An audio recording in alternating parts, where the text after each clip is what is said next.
विधिवत रूप से चुनाव की शुरुआत कर दी। सबसे पहले हमारे कार्यकर्ताओं ने हल्के वाइज जो है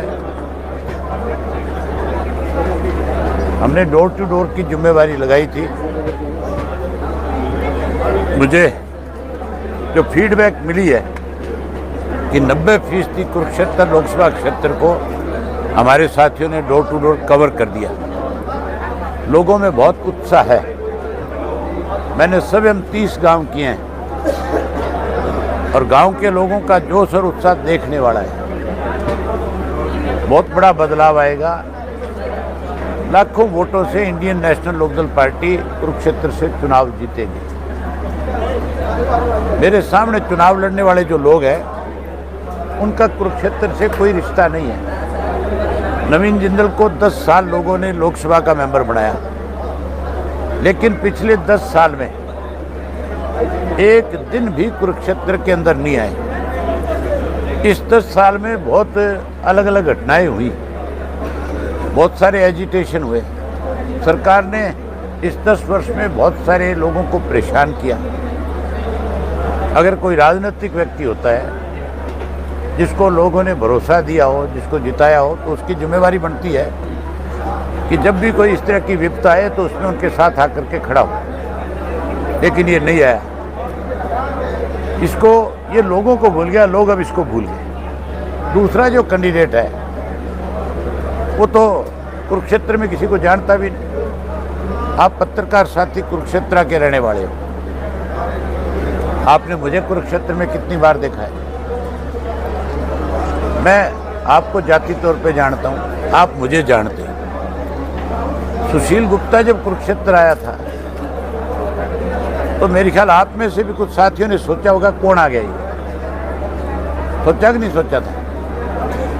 जिस आदमी को आप नहीं जानते उसको आम आदमी कैसे जानेगा?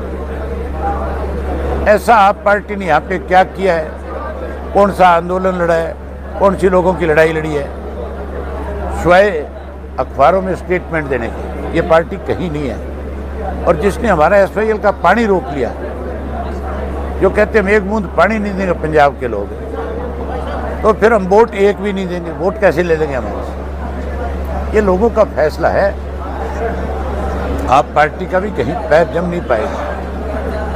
कांग्रेस का मतदाता भी मुझे भरोसा है कि मुझे अपना वोट देने का काम करेगा, क्योंकि मैं प्रदेश के लोगों के लिए लड़ा हूँ। मैं कोई पार्टी विशेष के लिए नहीं। मैंने किसानों की लड़ाई लड़ी है, मैंने गरीब आदमी की लड़ाई लड़ी है, मैंने कमजोर आदमी की लड़ाई लड़ी है। मैंने विधानसभा में सबकी बात उठाई है, किसी एक की नहीं। मैंने हर वर्ग के लोगों के लिए काम किया। इसलिए सब लोग मेरे साथ राजनीति से बहुत ऊपर उठ करके लगेंगे। और अकेले मेरे साथ यहाँ नहीं, पूरे प्रदेश में। जब 4 तारीख को रिजल्ट आएगा, बहुत चौंकाने वाले नतीजे होंगे। तब आप कहोगे कि अब इंडियन नेशनल लोकदल पार्टी के लिए रास्ता साफ हो गया। आने वाली सरकार इंडियन नेशनल लोकदल पार्टी की बनेगी। व्यापारियों को आज राजनीति में उतार रहे हैं, इसके बारे में व्यापारियों को आज, हाँ, जितने भी व्यापारी हैं उनको राजनीति में उतारा जाए। पैसे के बलबूते पे चुनाव जीतने के प्रयास हैं भाजपा के और कांग्रेस के दोनों के। अब जमाना लद गया। पैसों से चुनाव नहीं जीत सकता, लोगों का दिल जीत करके चुनाव जीत सकते हैं। तो 60,000 वोट 6 लाख की बात हो रही है। 60,000 वोट वाले 6 लाख की बात कर रहे हैं। मैं इसलिए ये बात कहता हूँ कि जिनके 60,000 वोट हैं वो ये कहते हैं कि मैं वोट काटने के लिए आया हूँ। जट सिख और जाट का 6 लाख वोट है और जिसके साथ सबसे ज्यादा ज्यादती हुई है, उसके बीच में जाकर के कोई ये कहे कि उनकी कौम का व्यक्ति वोट काटने के लिए आया है, वो कैसे सहन करेंगे इस बात को? आप इसका मतलब तो यहाँ पे जो है भाईचारा खराब करने के लिए आए हो। हमने भाईचारा बनाया है। हमने कभी बनिए की, जाट की, पंजाबी की या शेड्यूल कास्ट की राजनीति नहीं करी। हमने हर जाति, ये अशोक अरोड़ा आपके सामने रहा, उदाहरण है कुरुक्षेत्र का। कितने लंबे समय तक हमारी पार्टी का प्रेसिडेंट रहा। अगर हम जात पात की राजनीति करते तो अशोक अरोड़ा प्रधान कैसे बनता? हमने सम्मान किया हर जाति का, लेकिन ये जाति पाति का जहर घोलने इसलिए लोगों को बताना जरूरी है।